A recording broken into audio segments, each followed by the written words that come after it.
¿Cómo están, queridos amigos de Contador Contado? Soy nuevamente César García y en esta ocasión venimos con una sorpresa bastante grande para ustedes, principalmente porque vamos a hablar de lo que son las propuestas de reformas fiscales para el 2022. Si bien actualmente todavía existen muchas propuestas de reforma a la ley, de verdad de que tendría que ocurrir una verdadera desgracia para que esto no llegue a pasar. Y además les traemos una sorpresa para cada uno de ustedes. Entonces acompáñenme a ver el siguiente video.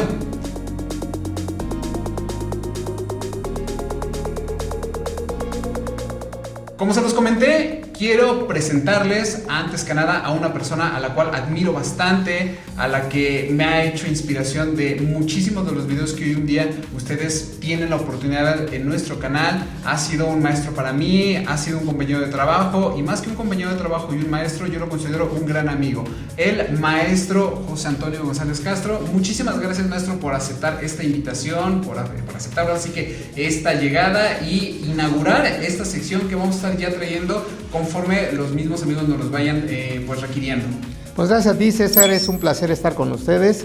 Me siento honrado de charlar de este paquete económico 2022, entre otras cosas, y desde luego con mucha disposición y muy buena vibra, César. Gracias por la invitación. Muchísimas gracias, maestro. Pues bueno, lo que vamos a hablar principalmente son de las propuestas de reformas fiscales para el año 2022. Y me gustaría abrir primero un tema que ya ahorita está pues en boca de todos, que ya lo deberemos de estar pues ejecutando en muchas de nuestras operaciones. Estoy hablando nada más y nada menos del REPSE. Esto del REPSE que básicamente ha venido pues desde inicios de año ya haciendo bastante ruido, que no es otra cosa que enviar la información a los diferentes, primero al portal de lo que es la Secretaría de Transportes, la Secretaría de Trabajo y Previsión Social, y posteriormente a las diferentes dependencias, que es el IMSS y posteriormente el Infonavit.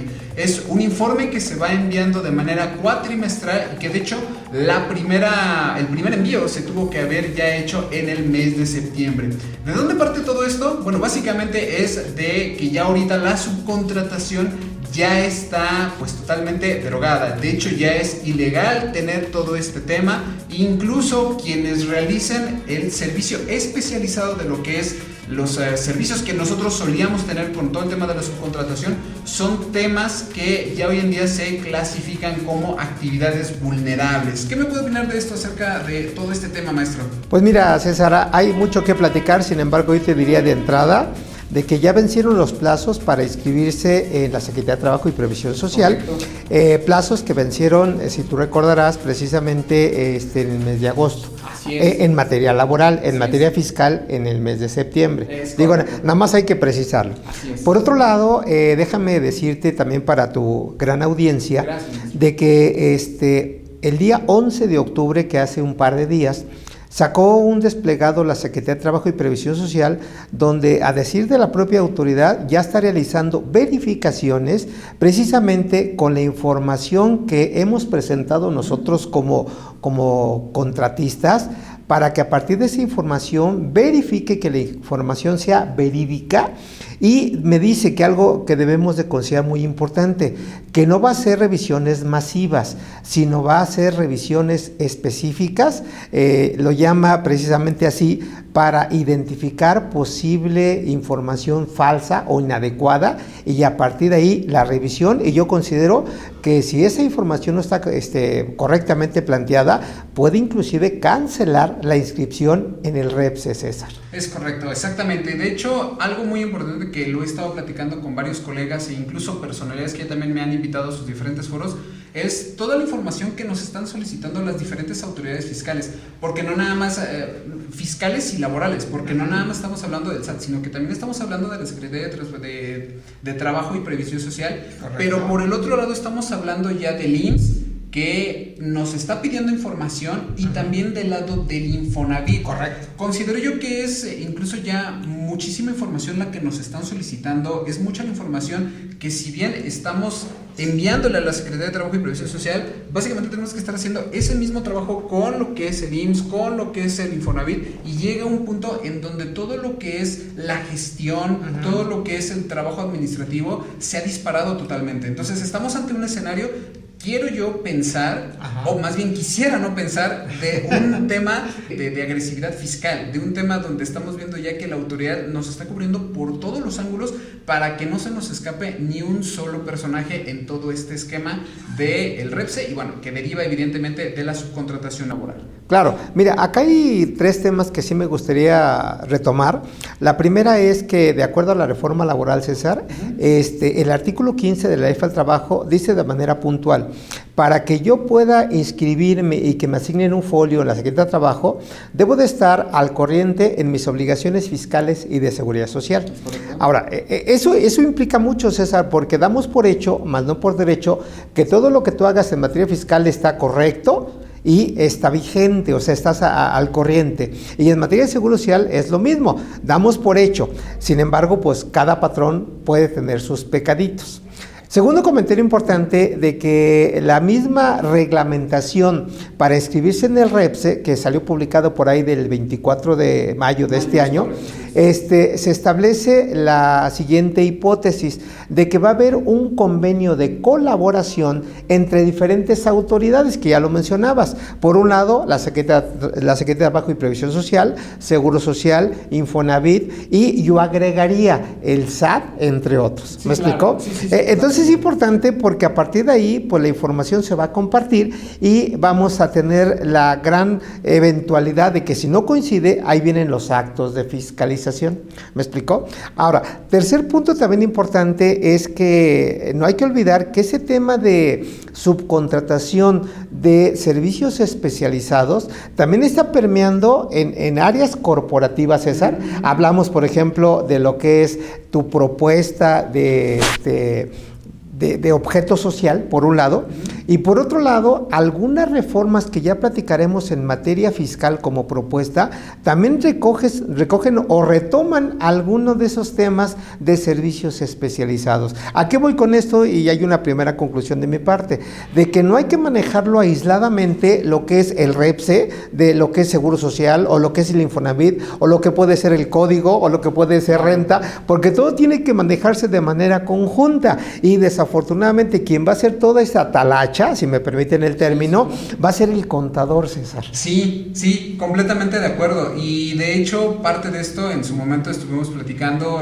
el equipo de Contador Contado, todo lo que se viene en este tema de que es el contador quien finalmente está absorbiendo la carga administrativa. ¿Por qué? Porque al final del día todo se reduce a un término: recaudación. Y no olvidemos que parte de esta administración, obviamente sin tener los tintes políticos que eso pudiera llegar a tener, hemos visto que en esta administración la principal bandera con la que se está manejando es no aumentar los impuestos, pero no nos dicen todo el esquema completo. Va a haber nuevos impuestos, pero tenemos toda esta nueva recaudación, que ahora obviamente es todo el tema de la subcontratación, que dicho sea de paso, en la nueva propuesta de reforma, que ya lo abordaremos un poquito más adelante para que no se nos vayan a ir del video, es que ya el tema de la retención del 6% que estaba establecido en la ley de IVA, ya también se estaría derogando para el siguiente año. O bueno, estaríamos ahí hablando de algo que podría cambiar para el siguiente año, pero eso lo platicamos ahorita que pasemos a esa parte, ¿no? Okay. Entonces, estamos viendo que de un lado ya todo el tema laboral nos están cubriendo del lado de la Secretaría de Trabajo y Previsión Social, nos están cubriendo del lado del Infonavit, nos están cubriendo del lado de lo que es el Infonavit y el IMSS. Y ya lo que estábamos manejando anteriormente ya está completamente desaparecido.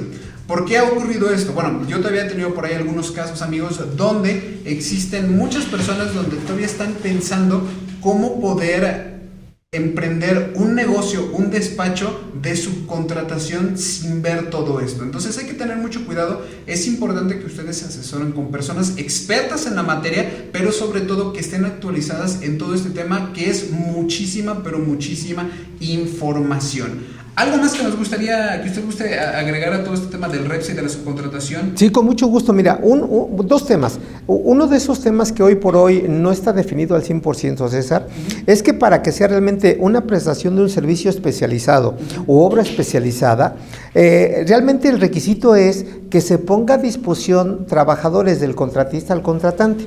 Yo he preguntado con amigos, colegas, con abogados, con actuarios y finalmente con el público en general, hablo de inclusive de socios, empresarios, y realmente no queda claro en qué momento se pone a disposición un trabajador, insisto, del contratista al contratante.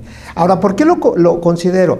Porque, por un lado, la Prodecom, César, ha establecido por lo menos 7 supuestos en los cuales me da un pequeño acercamiento. Pero fíjate qué cosa curiosa.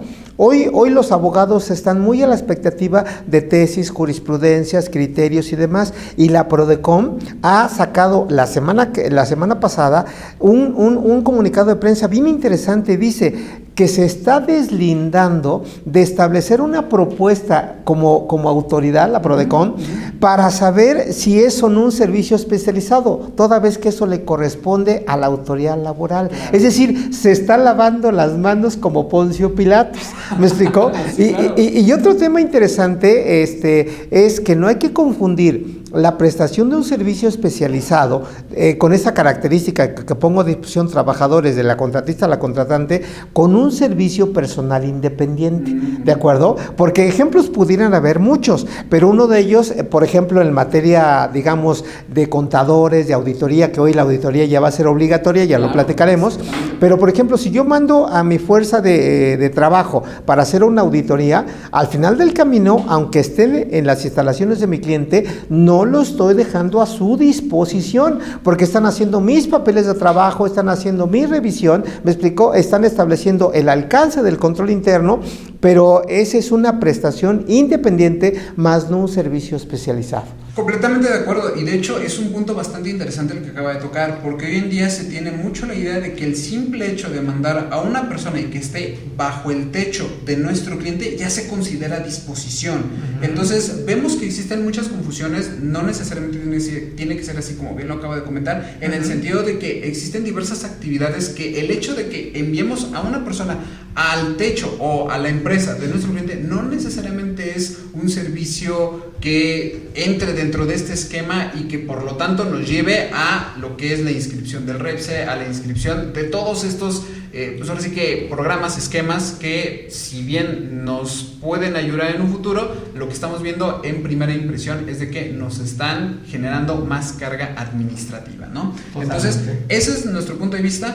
Pasando ya del tema de lo que es el REPSE, vamos a hablar un poquito con un tema que hoy por hoy está muy pero muy caliente, el tema de la carta aporte. Es correcto. No, un tema que nosotros veíamos y de hecho en su momento lo platicamos con los amigos de Cadefi, creíamos de que íbamos a empezar el 30 de septiembre, sin embargo, dentro de las mismas charlas que sostuvimos, vimos que no era viable que entrara en estas fechas. Finalmente la autoridad cedió y bajo algunos, pues ahora sí que con algunas cámaras, escuchando a los contribuyentes, se llegó a la conclusión de que la carta aporte, bueno, el CFDI con complemento carta aporte iba a iniciar a partir del 1 de diciembre de manera obligatoria, sin embargo va a ser como un periodo de transición por un mes. Donde a partir del 1 de enero, entonces ahora sí vamos a tener que tener absolutamente todos los campos perfectamente bien alineados. Y uno de los primeros puntos que me gustaría tocar acerca de esto de la carta aporte, que ya lo comenté, es la fecha, es la forma en cómo lo vamos a hacer. En qué momento nos corresponde a nosotros generar el CFDI con complemento carta aporte y en qué momento nos corresponde emitir un CFDI simplemente con el concepto de ingreso o con el concepto de traslado sin que esté el tema de carta aporte.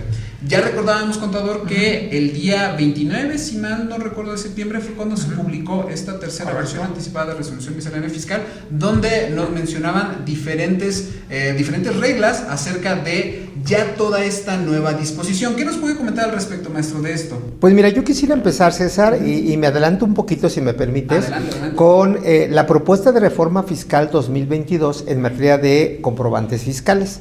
Porque recordarás tú de que lo que es la obligación de la carta aporte viene en el artículo 29 del Código en su penúltimo párrafo.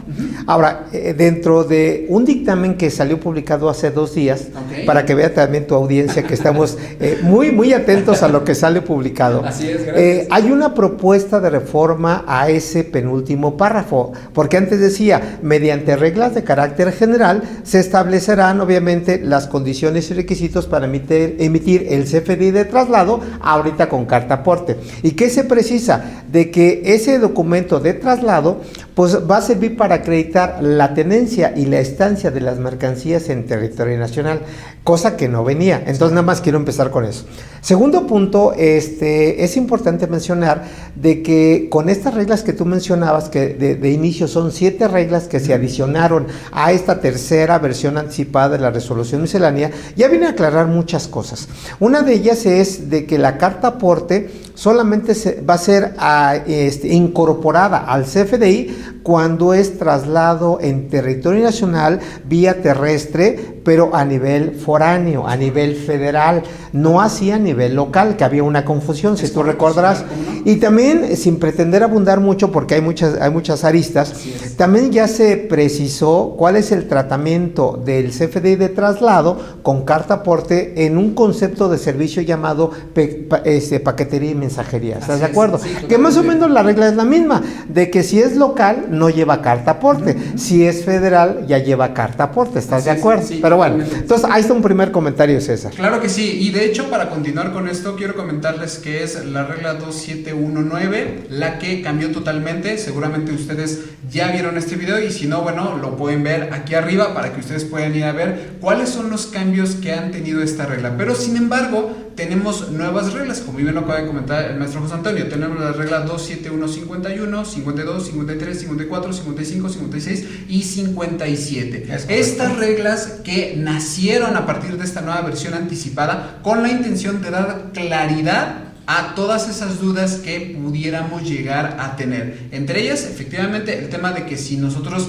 nos trasladamos en lo que son vías locales o vías federales. Y debemos aquí tomar bien una precisión de que en el tema de paquetería y mensajería, antes no había claridad de qué es lo que ocurría con este tipo de empresas, de este tipo de personas cuando trasladaban, pues ahora sí que todos los bienes. Hoy en día ya incluso ya tenemos la regla bastante específica de lo que nos dice qué es lo que tenemos que hacer o qué es lo que tenemos que llegar nosotros a hacer. Y básicamente se refiere en 3 puntos. Cuando nosotros salimos, o bueno, cuando el bien sale y posteriormente llega, digamos, al centro de distribución y de ahí posteriormente a la parte final. Entonces tenemos una parte que es la parte donde inicia el traslado, que en esa parte, si es local, no va a haber como tal un CFDI con complemento carta aporte.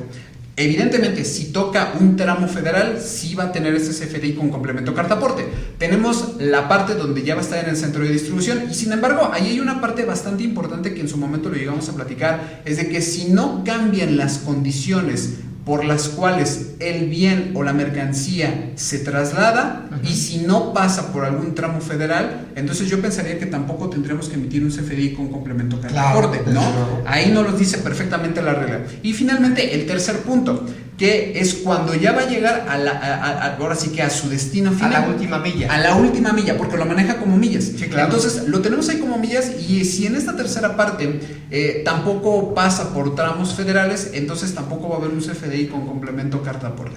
Estos son, digamos, los 3 escenarios, pero en esencia son esos para que ustedes también lo tomen en cuenta y del mismo modo nos los menciona para la regla 27157, donde nos habla evidentemente de todo lo que es paquetería y mensajería consolidada, si no me recuerdo, donde aquí sí ya son como temas un poquito más complejos. También tenemos el tema de lo que son el traslado de valores y efectivos, que maneja más o menos una misma dinámica, donde si también pasamos por lo que son tramos locales, no va a haber un CFDI con complemento carta aporte, y si pasamos por un tramo federal, pues obviamente tendremos que emitir un CFDI con complemento carta aporte, ya sea que lo traslademos en un CFDI de traslado, ya sea que sea de un servicio que nosotros estemos brindando, donde por ese simple hecho nos pagan, que generalmente son todo lo que son las empresas de transportes, bueno, será un CFDI de ingreso. Si es de nosotros, porque ya hoy en día la regla cambia, donde los diferentes herramientas o lo que sea que estemos trasladando forma parte de nuestros activos, porque hoy en día ya la regla así lo está mencionando,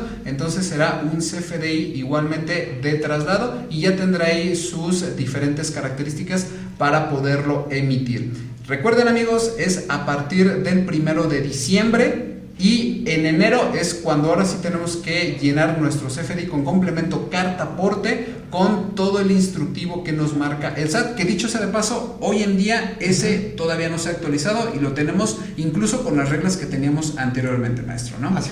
Entonces, eso es como de manera general lo que hoy en día tenemos del CFDI con complemento carta aporte. Posteriormente yo ya estaré haciendo un video en vivo con todas las preguntas y respuestas que seguramente ustedes ya tienen ahorita, seguramente con todo esto que no les está dejando dormir, pero para eso estaremos hablando posteriormente. Maestro, ¿algún comentario que nos dé acerca de este CFDI con complemento carta aporte? Sí, César, mira, quiero precisar, siendo un poquito muy técnico, claro, de que ya mencionaba la regla 2719 que tuvo cambios impresionantes, de que esa es una regla general para aquellos prestadores de servicio del sector autotransporte, donde efectivamente maneja varias aristas de servicios, ya lo mencionabas, carga federal, carga específica, transporte de valores, inclusive mercancía peligrosa, claro, ¿me explicó? Claro, sí, en donde la regla general lo menciono porque debe de emitir un CFDI de ingreso y dice en todos los casos con complemento de carta aporte.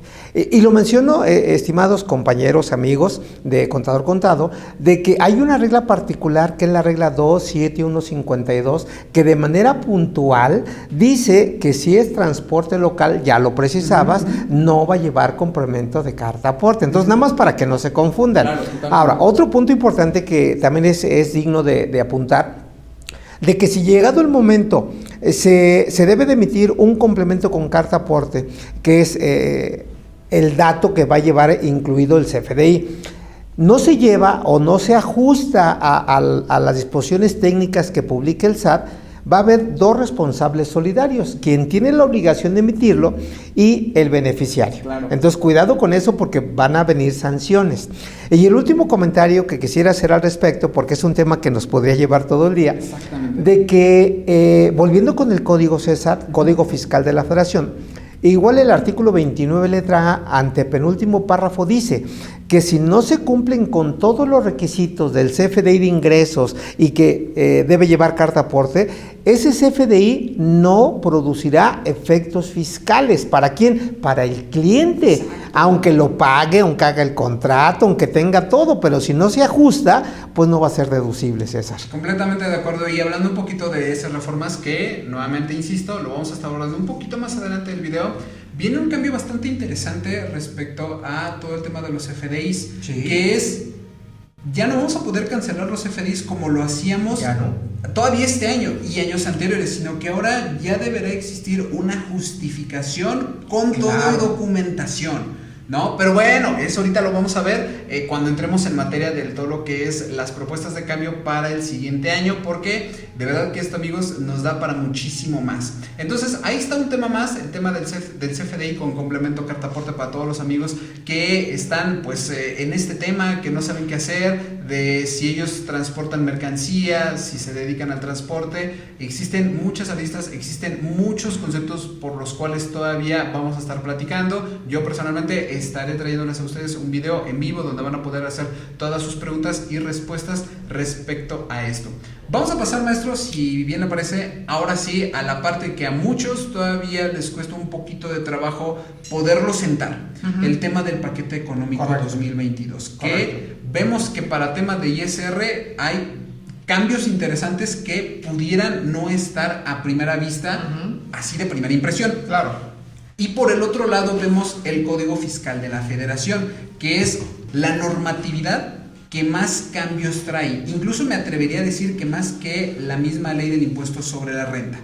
Entonces, ese es un punto porque, cosa curiosa, en el tema de la ley del impuesto al valor agregado, el IVA, casi no existen cambios. De hecho, es algo que a mí me ha sorprendido bastante y ahorita lo vamos a tocar con el tema del régimen simplificado de confianza, donde existe una duda que me gustaría conocer su punto de vista para ver qué es lo que opina de respecto a esto, ¿no? Entonces vemos que empezamos con la ley del impuesto sobre la renta, vemos que hay algunos cambios en materia de lo que es el pago provisional de personas morales, específicamente en el artículo 14, donde estamos hablando ya, donde va a existir ya no una nueva forma, sino que ya nos están precisando la forma en cómo nosotros vamos a hacer el cálculo. ¿Qué nos puede hablar al respecto de esto, maestro? Bueno, yo quisiera, como buen contador, y creo que eso es lo que me distingue, César, y quiero reiterar mi agradecimiento de estar en este foro, en esta propuesta de reformas contigo, desde luego con los amigos de Contador Contado, porque hay dos fechas bien importantes. Tú ya mencionabas, por un lado, el paquete económico que se dio a conocer el día 8 de septiembre de manera puntual. Y exactamente el día sábado, si no me equivoco, 15 de octubre, ¿de acuerdo? Ya viene un primer dictamen de la Cámara de Diputados donde hace algunas modificaciones a la propuesta inicial del Ejecutivo. Digo, nada más para dejarlo ahí como en el tintero. Claro. Sin embargo, yendo a tu pregunta, que es muy interesante, César, el artículo 14 de la Ley del Impuesto a la Renta, que de entrada nos habla de la mecánica de pagos provisionales personas morales título 2, ¿de acuerdo? Había una imprecisión en motivo de disminución de esos pagos provisionales. La norma que está vigente hasta el día 21 nos dice, vas a modificar el monto del pago, y hoy por hoy dice que si tú quieres disminuir pago provisional, lo que tienes que modificar es el coeficiente de utilidad hacia abajo. Entonces, y no es lo mismo, César, en el entendido de que vamos a utilizar a partir de julio de cada año una disminución del coeficiente de utilidad para pagar menos impuesto a la renta.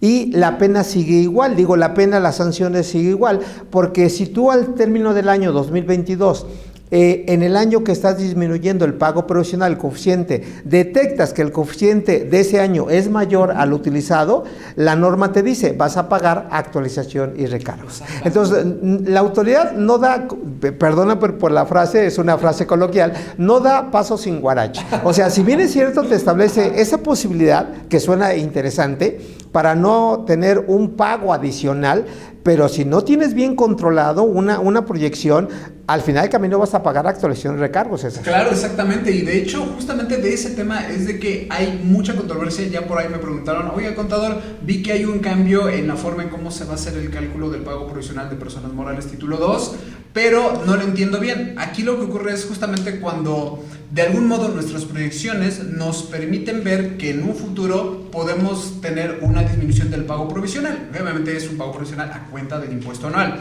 Sin embargo, existían por ahí algunos vacíos donde decían, bueno, es que si cambia, pues ya lo veré yo en la declaración anual, ¿no? Ya se finiquitará ahí, ¿no? Y sin embargo, hoy en día esta nueva modificación, que si todo va bien y esto pasa, porque al final del día, como bien nos los comentaba en las charlas de Cadefi, del plato a la boca se cae la sopa, ¿no? Entonces pueden ocurrir mil cosas, pero generalmente esto ocurre porque había muchas personas que malinterpretando o mal ejecutando este tipo de reforma, hacían unas cosas ahí medio extrañas y al final terminaban todo finiquitando en la declaración anual. ¿Y cuáles eran las consecuencias? De que teníamos ya al SAT en nuestra puerta o en nuestro buzón tributario, comentándonos que teníamos por ahí unos temas en nuestras declaraciones, ¿no? Y muchas veces decimos, ¿pero por qué? Si fue lo que hicimos. Bueno, ahora la autoridad, con este nuevo procedimiento del artículo 14 para el pago provisional, se está modificando, entre otros otro tipo de reformas que no vamos a ahondar tanto porque son temas muy técnicos, ya que, si usted me lo permite, contador, existen bastantes propuestas de reformas para lo que son partes relacionadas de manera general en prácticamente toda la reforma que va desde la ley del impuesto sobre la renta, pasando por el Código Fiscal de la Federación. En la ley del IVA no existen como tal tantos cambios, pero sin embargo en el tema de estos dos sí se nota bastante. Vamos nada más a hablar un poquito acerca de esto, ya que si bien es un tema bastante especializado, bastante específico, para que ustedes se den cuenta más o menos de cómo está todo este asunto. Sin tratar de adelantarme a lo que vayamos platicando, comentarles que el tema de partes relacionadas es cuando existe control de una persona con otra, llámese moral, llámese persona física. Incluso esto nos lo marca en el artículo 90, si no mal recuerdo, en uno de los penúltimo párrafo, si no mal recuerdo, que también trae una modificación en estas nuevas propuestas de reforma. Pero antes de llegar a eso, queda perfectamente claro que esto va a cambiar en lo que es la forma en cómo va a ser el pago provisional. Después también tenemos lo que es una propuesta de reforma para lo que es las inversiones. Y esto sí es algo que debemos de tomar un poquito en cuenta porque cambia ligeramente la forma en cómo ahora lo tenemos que tratar. ¿No es así, maestro? Claro. Mira, es un tema interesante que mencionas porque como buen contador ya lo citaba, Antes de irnos a la ley de renta, tenemos que repasar las normas de información financiera, que es la parte, digamos, sustantiva para identificar de inicio si es inversión o no es inversión. En el entendido de que una inversión como tal, una propuesta general debe de generar beneficios económicos futuros. Pero bueno, dando por hecho que es inversión. Un primer cambio que se da en la ley de renta, como tú dices, no siendo tan técnico, es de que se precisa cómo se debe de integrar el monto original de la inversión, el famoso MOI, ¿de acuerdo? Que mucha gente dice, nada más es lo que yo pagué, no, amigo, no. Porque si hay fletes, acarreos, maniobras, seguros, impuestos de importación, entre muchos, todo eso forma parte del monto original de la inversión, siendo inversión. Otro cambio que se da es que, hablando de informativas, la misma ley de renta establece que cuando tú vendas un activo fijo o cuando deje de ser útil, le tienes que informar al SAT, hablando de informativas, claro, y más trabajo para nosotros. Claro. ¿Me explicó? Y otro punto, si me permite, César, es que también se precisa cómo se integra el importe de los gastos preoperativos, claro, que también tuvo un cambio, claro. Y desde luego también ya se considera como inversión los derechos de usufructo, que es un tema interesante en renta. Entonces, un derecho de usufructo hoy por hoy para efectos fiscales ya es inversión que se puede amortizar en un 5%. Así es. Digo, creo que serían los cambios más importantes en materia de inversiones. Claro que sí, que hablando un poquito de inversiones, ya pasaremos en este tema, que bueno, también yo creo que es importante que lo hablemos, que ahora el tema del usufructo ya también se va a considerar un ingreso acumulable, claro, ¿no? Claro. Y ese es un tema que tal vez no se está tomando la seriedad que realmente conlleva. Porque para los amigos que no entienden exactamente cómo está todo este tema del usufructo, básicamente el usufructo es cuando yo soy beneficiario de cierto bien con los beneficios que eso me pueda dar sin que sea mío. ¿Cuándo se puede dar esto? Muchas veces esto se da, por ejemplo, en parcelas, ¿no? Que yo tengo mi parcela, me la tiene mi familiar, mi amigo, mi compadre, mi cuñado, lo que sea, claro, pero no es mío. Sin embargo, me dice, pues no te preocupes, tú utilízalo, vende la mercancía que hay en él, bueno, vende, claro, los frutos que hay en él, claro, y entonces uno lo obtiene, y eso antes no se consideraba como tal un ingreso acumulable.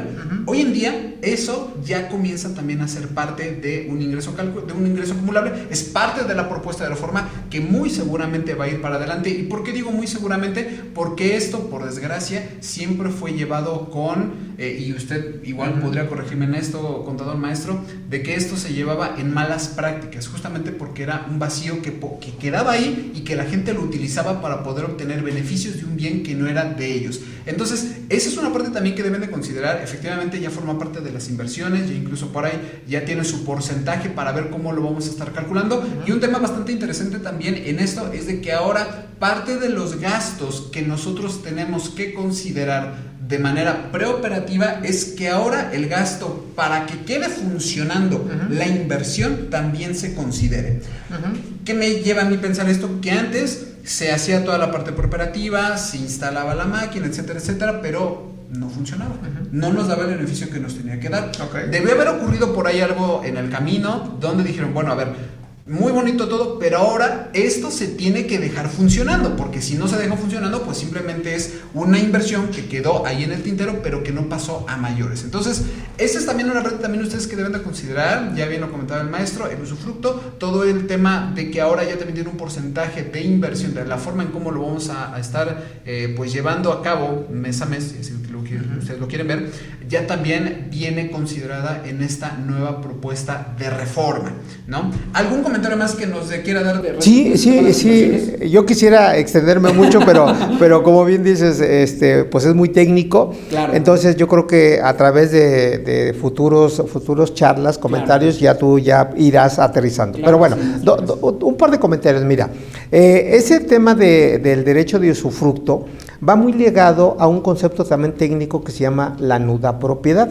Ahora, ¿por qué el comentario? Porque la exposición de motivos establece que el contribuyente como tal estaba abusando. No todos, desde luego. Claro. Yo siempre he dicho, por justos pagan pecadores, pero sin embargo, ¿cuál era la justificación del SAT? Que vendían la nuda propiedad y vendían el usufructo, bueno, la transmisión de derechos, ¿de acuerdo? Uno u otro, y estaban utilizando el costo en su totalidad. ¿Me explicó? Sí, entonces, claro. ¿Eso qué era? Una simulación, porque estaban aplicando un costo que no les correspondía. Yo creo que por ahí viene la reforma, sí, ¿de acuerdo? Otro punto es que todo esto nos lleva, y ya lo mencionabas tan acertadamente, de que no hay nuevas contribuciones, no hay incremento de los impuestos, pero sí se va a incrementar el ingreso, César. Claro. Y lo menciono esto porque muchas de las reformas que hemos platicado, el REPSE, la informativa del Seguro Social, la Infonavit, etcétera, etcétera, y no hay que olvidar de la subcontratación, César, que a partir del 1 de septiembre, sin regresar al tema, en materia de ICR y en materia de IVA, a propósito de las obligaciones, debemos de mandar información del contratista al contratante en copia. Hablo, por ejemplo, de pagos de IVA, de pagos de retenciones, de pagos al Seguro Social, el mismo contrato, entre otros. O sea, no se olviden nuestros amigos de eso. Ahora, concluyo el tema de que hoy la reforma fiscal para el próximo año 2022 lleva como liga precisamente u objeto incrementar, por un lado, la base de contribuyentes, ya hablaremos del tema de simplificado de confianza. Sí, claro. Por otro lado, va a incrementar precisamente la recaudación, ¿de acuerdo? Y desde luego va a incrementar la fiscalización. No pierdan de vista esos tres elementos que al final del camino uno u otro nos va a pegar, César. Exactamente, así es, maestro. Entonces, ténganlo en cuenta, todo el tema de las inversiones también muy seguramente va a tener ahí algunos cambios. Si ustedes están dentro de este escenario, por favor estén muy atentos a los videos. Ya también vamos a estar por ahí subiendo videos muy específicos hablando de lo que son las inversiones para que no se los vayan a perder. Y si esto llegara a cambiar, pues evidentemente vamos a estar haciendo ahí los comentarios pertinentes en futuros videos. Otro tema que me gustaría pasar, y voy a tratar de abarcar los principales temas, porque si bien son bastantes, vamos a abarcar los que más pueden impactarte a ti, amigo, como contribuyente, como contador, que seguramente vas a estar dentro de este tipo de cambios, porque son bastantes. El siguiente cambio que me gustaría a mí resaltar, salvo si usted ve algún otro en este periodo, es el tema de la desaparición de personas físicas que estaban como mal conocidos o bien conocidos como agapes. Okay. Estas personas que ya hoy en día van a desaparecer, o esa es la intención de la autoridad fiscal, con toda la intención de que estas personas que hoy en día, personas físicas que tributaban con todos los beneficios que eso conllevaba, ahora traten de optar por el régimen simplificado de confianza, sin salirnos del tema del régimen simplificado de confianza. Ahorita vamos a hablar un poquito más a detalle de lo que es este régimen, porque tiene muchas cosas bonitas. Sin embargo, esto es como no todo lo que brilla es oro. Entonces, pasando justamente a este tema de lo que son los agapes personas físicas, ¿qué nos podría comentar al respecto, maestro? Bueno, les comento dos datos interesantes. Al igual que desaparecen los agapes personas físicas, también van a desaparecer las personas físicas conocidas como RIF, régimen de incorporación fiscal. Ahora, eso conlleva a que nace un régimen particular para ellos que se llama régimen simplificado de confianza personas físicas, en donde una primera bondad, si lo queremos apuntar, es que el monto de ingresos que pueden facturar y cobrar son hasta 3.5 millones de pesos. Y si lo comparamos con RIF, pues nada más eran 2 millones de pesos, ¿de acuerdo? Ahora, bien lo apuntas que en materia de agapes, pues lógicamente al derogarse esa fracción tercera del artículo 74, pierden de inicio facilidades administrativas, claro, César, que yo siempre he dicho, un agape bien manejado nunca pagaba impuestos. Ahora, esto es interesante porque aun y cuando la tasa puede fluctuar entre el 1% y el 2.5%, vas a pagar impuestos. Sin embargo, si me permites, como buen estudioso de la materia, les decía que hace 2 días, el día sábado, se publicó ya el primer dictamen de esta reforma, que me parece muy sensato lo que voy a decir, que en materia de agape, César, si tú tienes, al igual que RIF, hasta 300,000 pesos al año, no pagas ICR, que es muy bueno, sí, claro, es muy bueno, ¿me explicó? Cuando la propuesta del Ejecutivo no venía considerada, ¿de acuerdo? Entonces, ahí está un primer comentario en donde nada más quiero el comentario de que en materia de agapes no hay que olvidar que son agrícolas, ganaderos, pesqueros y silvícolas. Y lo menciono porque la tasa del IVA que les aplica es el 0%. Entonces tienen un IVA acreditable. No así el RIF, César, que aun y cuando no tiene cambios sustantivos la ley del IVA, ¿de acuerdo? Sí tenían beneficios como RIF en IVA y en IEPS.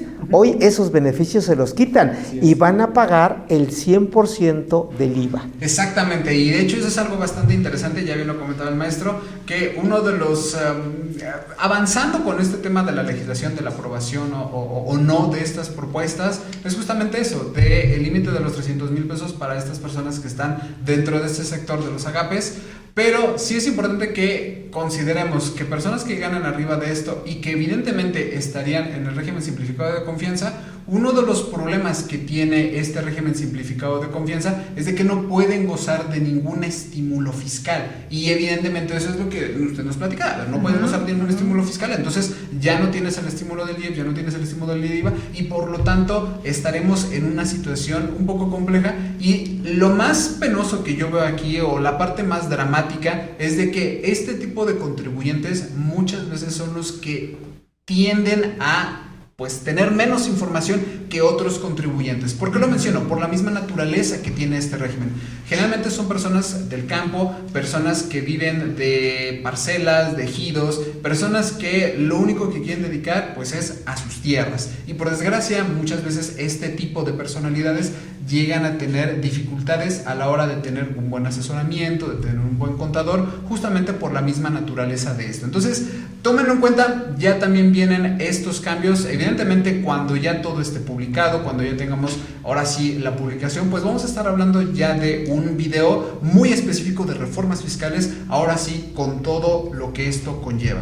Entonces, vamos a pasar al siguiente tema, maestro.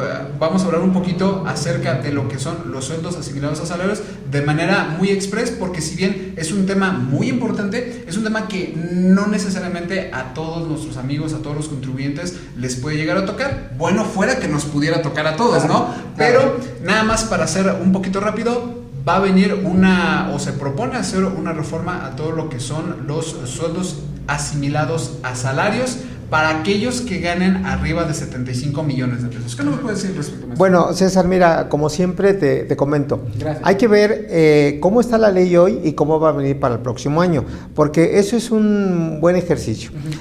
Hasta el día de hoy, 2021, no hay que olvidar que se reforma el artículo 94 de renta y efectivamente establece como tope para sueldos asimilables a sueldos salarios hasta 75 millones de pesos. Situación que se me hace muy interesante porque es una cantidad, que no todos alcanzamos y podemos inclusive tributar como asimilables a salarios. Sin embargo, un primer comentario crítico, mucha gente, a lo mejor de manera dolosa o de manera de desconocimiento de la ley, dice, si yo contrato una relación laboral para que no pague seguro social, no pague Infonavit, le pago por asimilable. Cuidado, porque eso no está permitido, claro. Digo, nada más hay que dejarlo ahí al escenario. Y el tema que hoy nos ocupa como reforma para el próximo año, el artículo 94 como tal de renta no se toca, quedan los mismos 75 millones. Sin embargo, ¿cuál es el cambio real? De que ninguna persona que se le pague por asimilables a salarios, hablo de la fracción tercera, cuarta, quinta y sexta, ¿de acuerdo? No puede tributar en el régimen simplificado de confianza. Ese es un tema mega interesante, porque por ahí a lo mejor muchos se podrían ir y disminuir el efecto de impuesto a la renta.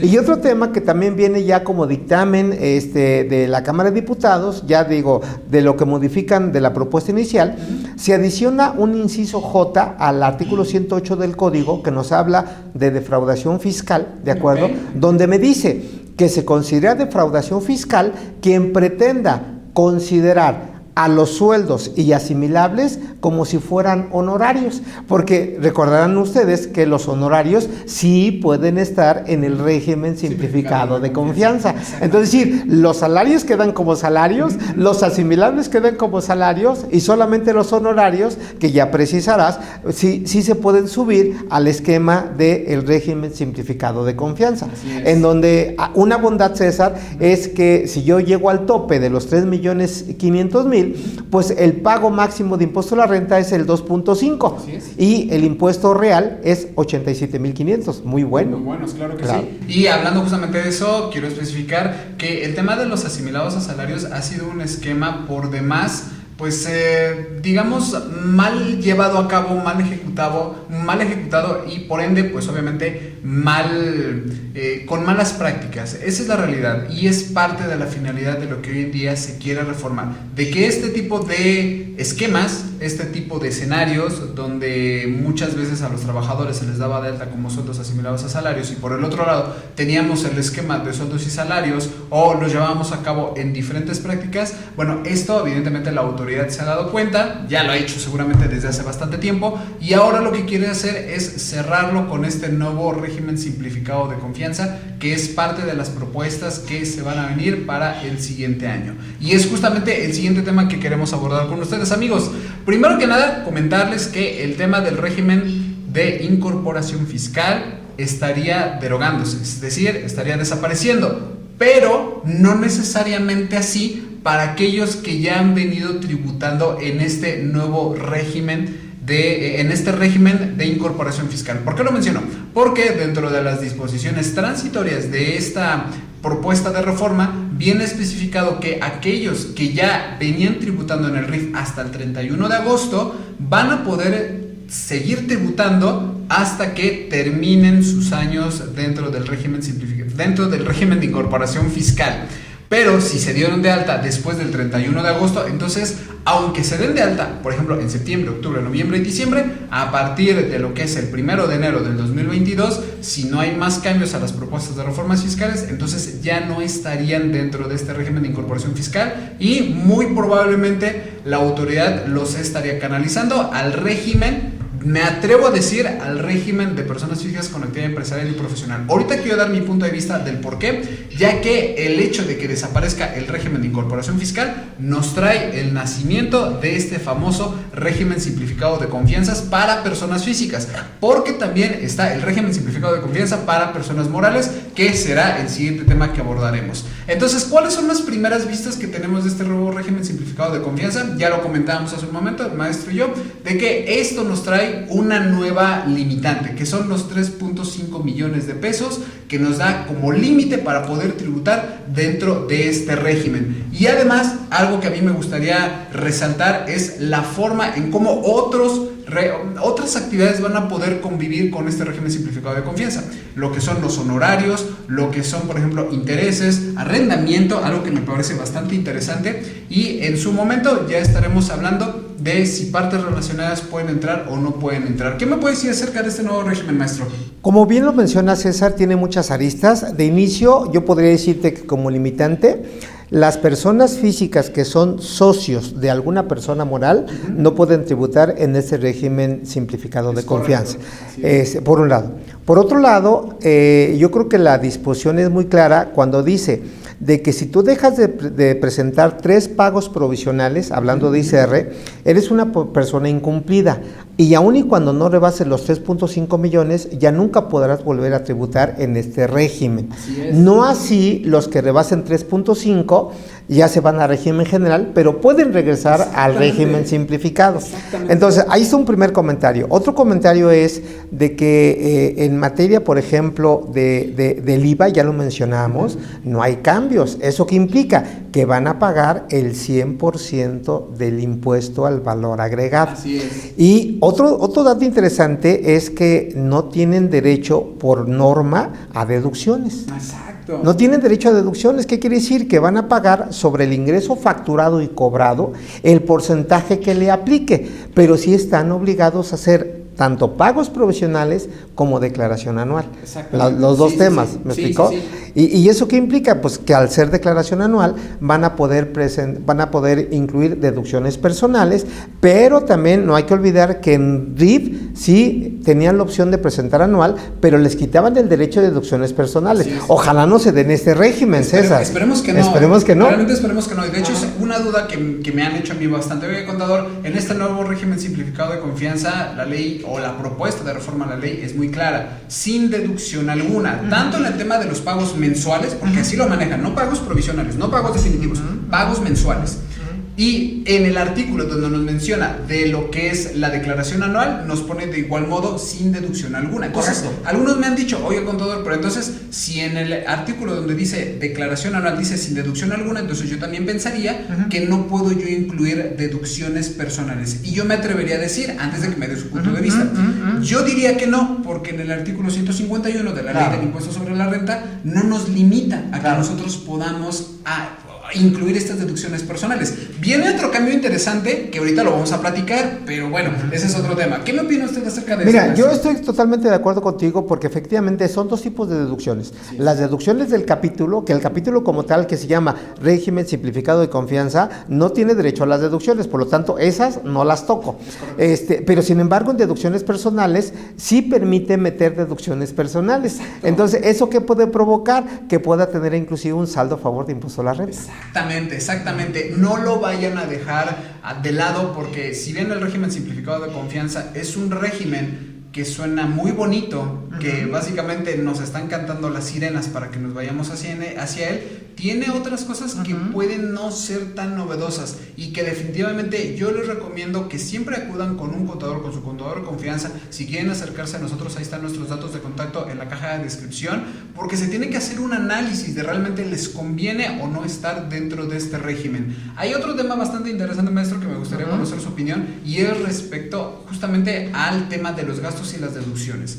A ver, tenemos que en el tema de régimen simplificado de confianza no hay deducción alguna. Correcto. Para materia de ISR. Correcto. Pero para el tema de la ley del IVA no tenemos ningún cambio. Ninguno. Y hay en ese sentido no. En ese sentido no. Y hay algunas voces, ya me he encontrado por ahí algunos comentarios, me han hecho ya las consultas de decir, bueno, a ver, si las deducciones para ISR no aplican para ISR, entonces por consecuencia no aplicarían para IVA. Yo le diría, no, a ver, espérame. Sí, son dos cosas diferentes. Son dos cosas diferentes. Una cosa es lo que nos marca para tema de ISR y otra cosa es para lo que nos marca el tema de IVA. Son leyes diferentes. Claro. Entonces, por un lado, efectivamente, no vas a tener las deducciones de ISR, pero sí vas a tener las deducciones para, en su caso, disminuir el impuesto a pagar del IVA en materia de IVA, valga la redundancia. ¿Qué opina usted, maestro? Mira, yo creo que el tema, sensible es lo siguiente. El artículo 5 de la ley del IVA que nos permite el acreditamiento y nos marca los requisitos, la disposición general dice, fracción primera, para que el IVA sea acreditable, entiéndase que el gasto tiene que ser estrictamente indispensable. Y te define lo que es indispensable. Dice, cuando cumplas con los requisitos de deducibilidad para efecto de impuesto a la renta. Y es donde viene la parte importante, César. Dice que el gasto sea deducible para renta, aunque no lo deduzcas. Y entonces ahí viene la parte importante. Por lo tanto, yo lo pago con transferencia, me da mi factura, el IVA viene desglosado. Aunque no acredite el gasto en renta, que no está permitido, sí permite acreditar el IVA, ¿de acuerdo? En la determinación del pago definitivo.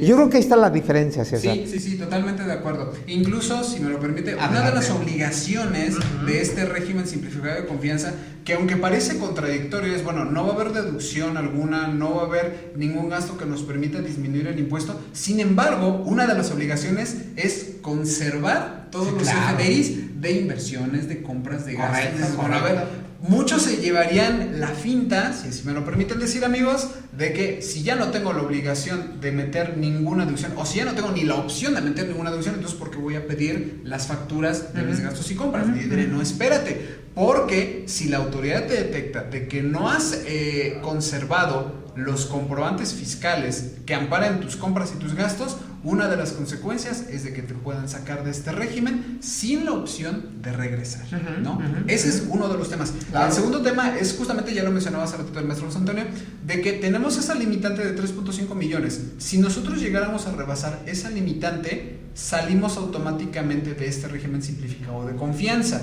Pero, a diferencia del régimen de incorporación fiscal, donde una vez nosotros salíamos y ya no había vuelta de regreso, aquí no. Aquí sí podemos regresar.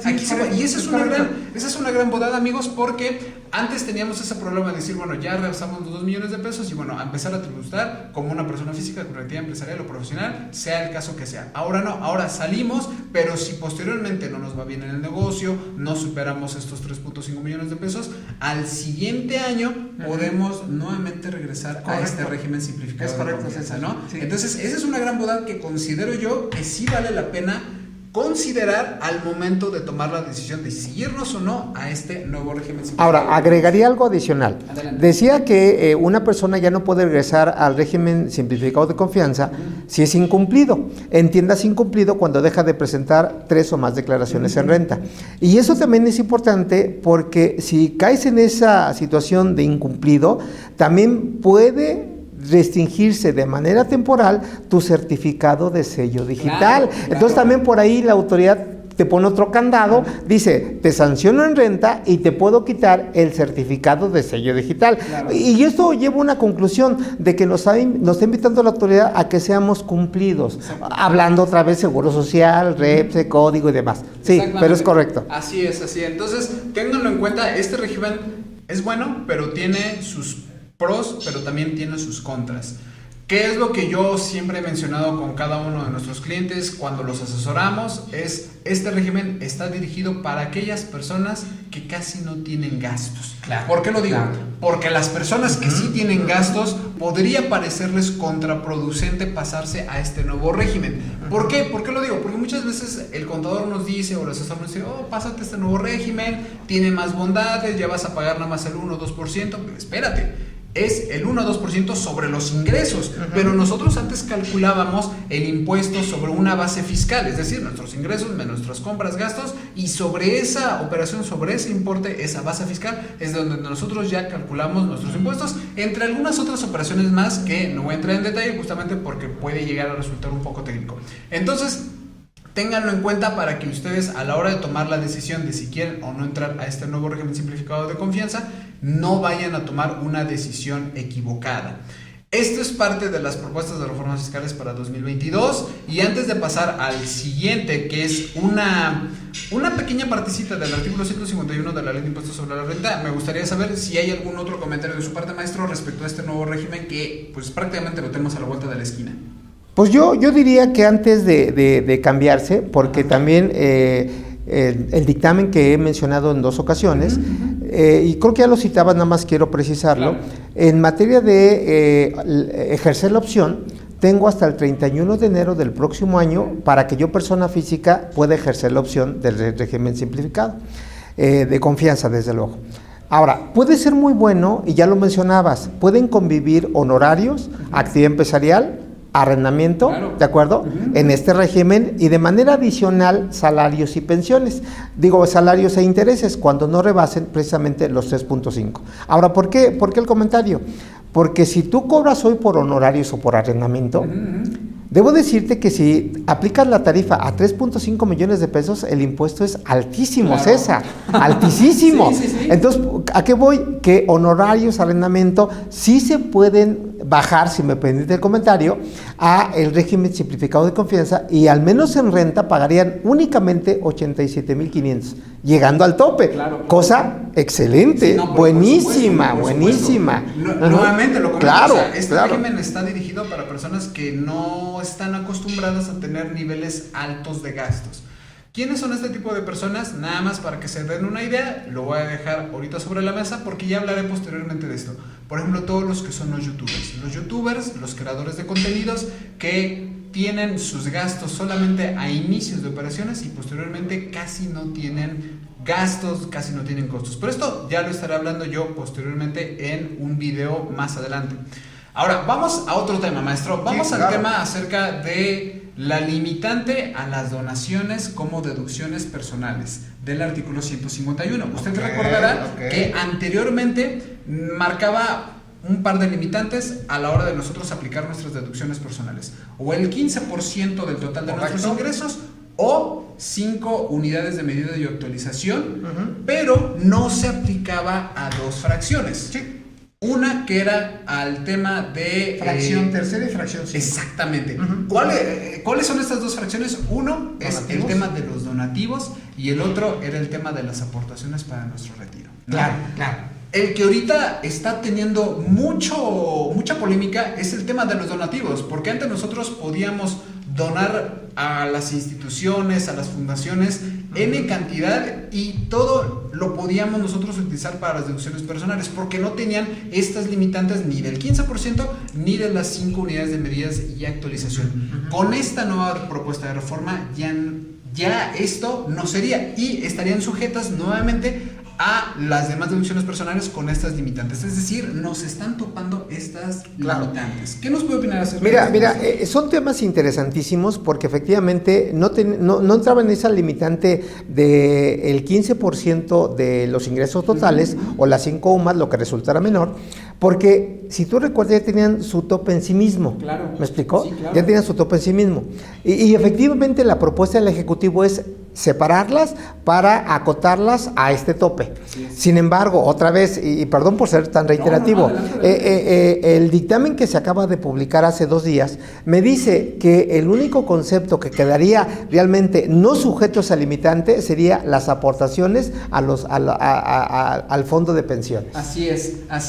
Entonces, ahí está otro tema. Esto seguramente para quienes están acostumbrados a realizar donaciones lo van a ver reflejado en la declaración anual, si es que esto llega a pasar. Estamos hablando más o menos hasta abril del 2023. Claro. ¿Por qué? Porque todo el 2022, si es que se da esta propuesta, es cuando va a estar corriendo pues todo este tipo de conceptos, pero ya hasta la declaración anual es cuando efectivamente nosotros podemos utilizar las deducciones personales. ¿Y cuándo se tiene que presentar la declaración anual del 2022? Hasta abril del 2023. Sin embargo, es un tema que hoy en día entra mucho en polémica porque ya existen algunos grupos políticos que están en contra de esta propuesta de reforma, justamente por el tema de que está limitando que muchas fundaciones puedan realizar sus actividades con la finalidad de ayudar a las personas que están dentro de esta fundación.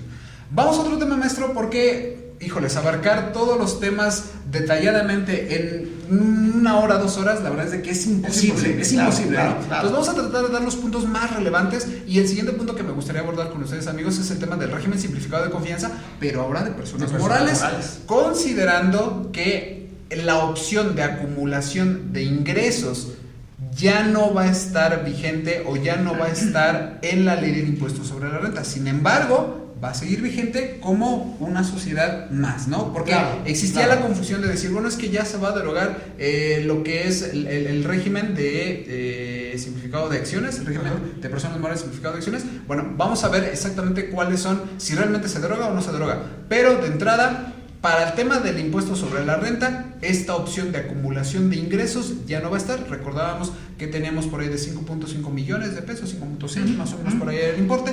Hoy en día eso ya no va a estar, y nace un nuevo régimen, el régimen simplificado de confianza para personas morales, que dicho sea de paso, va a tener una limitante de 35 millones de pesos. Pero del lado de inversiones, solamente de, si mal no me falla la memoria, de 3 millones de pesos, ¿no? Que posteriormente a esto ya vamos a tener que jugar con otro tipo de esquemas, otro tipo de porcentajes que ya están marcados dentro de la ley. ¿Qué nos puede hablar acerca de este nuevo régimen, maestro? Pues mira, claro, muy interesante. Yo creo que si lo manejamos propositivamente es un buen régimen, lo que va a implicar, como dice la autoridad, la simplificación administrativa, porque el cálculo en sí va a ser muy sencillo. Sin embargo, no por el hecho de ser sencillo se evite el tener el apoyo de un contador, que ese es el criterio del SAT. O sea, como que puedes trabajar sin contador. Yo lo pensaría 2 veces. Pero bueno, ahora, ¿y por qué digo que puede ser muy bueno, muy proactivo? Porque la mecánica, ya lo mencionabas, es en base al flujo de efectivo. Y en base al flujo de efectivo te van a permitir deducir gastos. Así es. Te van a permitir deducir compras, cuando hoy deducimos costo de ventas. Exactamente, que no es lo mismo. Que no es lo mismo, desde luego, Y eso bien manejado, pues lógicamente puedes ir, si cabe la palabra, puedes ir administrando tu pago de impuestos sobre la renta. Es tan sencillo como decir, te facturo 100, ¿de acuerdo? Tengo gastos, entre gastos y compras de 98, 99, pues a lo mejor no pago nada, o pago cualquier cosita. ¿Me explicó? Y entonces, bajo ese escenario es muy bueno. Sin embargo, ¿qué me llama la atención? Hoy ya se ha hablado a nivel local y a nivel mundial de una tasa efectiva de impuesto a la renta para ciertos grupos, o una tasa de ICR mundial, ¿de acuerdo? para ciertos grupos. Esto me lleva a una conclusión de que aun y cuando se pueda jugar, si me permiten el término, con ingresos y deducciones, yo creo que una situación que debemos de considerar son esas tasas efectivas, porque la idea es que tenga tu empresa rentabilidad. Exactamente. Y no hay que olvidar, aunque no aplican para efecto fiscal en este orden las NIP, yo creo que sería un buen ejercicio llevar tu contabilidad elaborada con NIPS. Y hay un comentario, un postulado básico que siempre he citado, que se llama asocia el costo y el gasto con el ingreso. Claro. Exactamente. Que hablando de eso, tal vez a lo mejor es la idea, y si no usted me corregirá, se está hablando acerca del impuesto global. Este impuesto, desde luego, que en esencia estaría entrando en el 2023, claro, que pues según lo que se estuvo platicando en esta reunión donde México estuvo presente, durante todo 2022 durante 2021 se estaría preparando esta reforma para que en 2022 se pudiera aplicar de manera local y en el 2023 ya de manera internacional. Yo me pregunto, ¿en este 2021 hemos visto algo acerca de eso de manera concreta? No. Yo no lo veo. No, pero... yo solamente, César, perdón que te tome la palabra, yo solamente me quise adelantar porque la autoridad es lo que está haciendo, César. Yo siempre he dicho una de mis frases, la autoridad está haciendo su trabajo, llámese criterios, llámese miscelánea, llámese reforma fiscal, llámese fiscalización a través de los bancos, llámese la reforma penal, etcétera. Y yo pregunto, ¿el contador, el empresario, realmente está haciendo su trabajo? ¿Por qué creen que hablamos de que tengamos al 100 el cumplimiento de obligaciones fiscales? Y en la realidad, César, si tú ves una empresa integralmente o le falta algo, ¿me explicó? Pero no va al 100, ¿me explicó? Y por otro lado, el comentario es que salió publicado en la OCDE, ¿de acuerdo? Exactamente el día 11 que ya mencionaba de octubre, donde dice que ya habla de un impuesto global para empresas multinacionales. Y efectivamente, lejos de que entre en vigencia en 2023, como lo acabas de apuntar, la idea es que ya hay un caminito que vamos a ir recorriendo, en donde ya sea a nivel doméstico o a nivel internacional, vamos a pagar, permíteme el término, un porcentaje. Exactamente. Chico, mediano, grande, pero vas a pagar. Exactamente. ¿Y de dónde viene todo esto, maestro? Justamente del tema de los paraísos fiscales, sin entrar más en detalles, ¿no? Porque hoy en día se sabía, a ver, tengo mi capital en México, pero yo opero en Islas Canarias. O yo tengo mi negocio en Suiza, en Panamá, o en tantos, ¿no? Exactamente. Sí, claro. Entonces, es justamente esto, y ven cómo va amarrado ya desde un tema internacional hasta temas más locales. Si bien como tal no hay una propuesta muy específica o que por lo menos nos los manejen así, sí estamos viendo que se están juntando todas las herramientas para que este impuesto mínimo global o este impuesto global ya sea una realidad, si bien no de manera llena, porque yo lo veo desde mi punto de vista muy complicado para el 2023, sí ya tener el camino marcado para ir de ahí en adelante. Claro. Sin salirnos un poquito más del tema, porque no estamos empezando a ir al tema del impuesto mínimo global, que también es un tema bastante importante, quiero yo resaltar algunas bondades de este nuevo régimen simplificado de confianza para personas morales. Ya bien lo resaltaba el maestro respecto a cómo va a funcionar en tema de flujo de efectivo, pero también vemos de que en tema de inversiones maneja sus propios porcentajes. Claro. Vemos que tenemos en la ley del impuesto sobre la renta un artículo específico para todas las inversiones, con los cambios que ya platicamos hace un momento, pero este régimen simplificado de confianza tiene sus propios porcentajes, sus propias bondades. Simplemente para que ustedes se den cuenta, podemos un equipo de cómputo que normalmente lo estaríamos nosotros llevando en cuatro ejercicios fiscales en un escenario normal. Con este nuevo régimen simplificado de confianza lo estaríamos llevando a 2 años, ¿no? Sí, claro. Entonces es una bondad para quienes están manejando estos porcentajes, que obviamente es parte de las obligaciones cuando estamos dentro de este régimen, y además de otros más. ¿Cuáles son estos otros más? Bueno, pues que ahora con este nuevo régimen simplificado de confianza de personas morales, también vamos a nosotros a podernos hacer deducibles determinadas cosas que antes solamente era hasta la una. Uno de los ejemplos, si bien a lo mejor no es muy exacto, es justamente el tema del costo de ventas respecto a las compras, claro, ¿no? Que ahora ya lo vemos de una manera diferente. Debemos de tener también aquí muy en cuenta que no pueden pertenecer a este régimen personas que estén dentro de los supuestos del 69 y 69B, porque obviamente si tú estás siendo perseguido por un delito de defraudación fiscal, primero tienes que demostrar que tú no estás realizando estos actos y ya posteriormente vamos a ver o veremos si la autoridad permite este tipo de cambios, ¿no?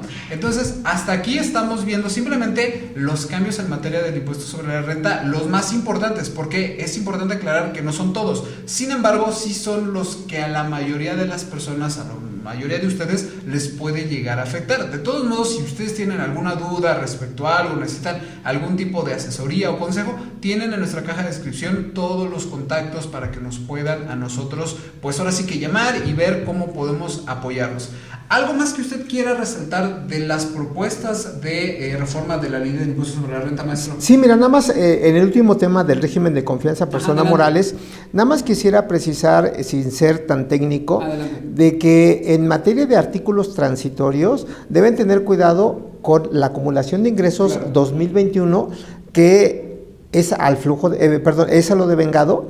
Y hoy facturo, acumulo y en el próximo año hay flujo de efectivo. Entonces, ese ingreso ya no se acumularía. ¿Es correcto? Por otro lado, en materia de costo de ventas, hoy, régimen general, me puede quedar un inventario al final del ejercicio. Inventario que ya tiene CFDI, que ya compré y demás. Ese inventario se va a seguir deduciendo como costo y no como compra. ¿De acuerdo? Y el tercer comentario que bien lo apuntas, si yo ya tengo inversiones que adquirí este año o años pasados, para que no entrar en conflicto de interés con las nuevas tasas que son más generosas, más altas, los voy a seguir depreciando, si cabe el comentario, para efectos fiscales, deducción de inversiones, conforme a la mecánica que venía trabajando hasta el 2021. ¿Me explicó? Para que no haya un conflicto de intereses, ¿de acuerdo? Y no hay que olvidar, y ya hicieron el comentario, de que el régimen de confianza persona moral parece mentira, pero no es una opción, es una obligación, César. Cuando yo pueda tener hasta ingresos de 35 millones de pesos. Y el último comentario que quisiera hacer es que de las personas que tampoco pueden tributar en este régimen, cuando los socios que deben de estar integrados por personas físicas, ¿de acuerdo? No sean socios de otras personas morales, ¿de acuerdo?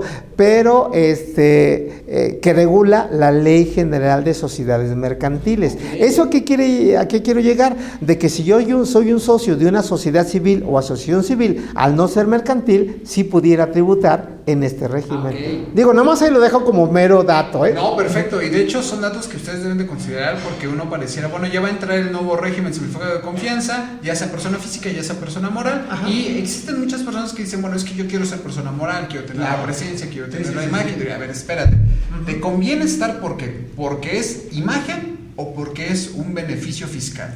Debemos de tomar perfectamente clara la decisión de qué es lo que queremos a la hora de que nosotros nos vayamos a inscribir como persona moral o como persona física. Entonces, ahí está ese tema. Vamos a pasar al siguiente tema, maestro. Esto es algo muy rápido porque no hay cambios muy grandes en el tema de la ley del IVA, impuesto al valor agregado.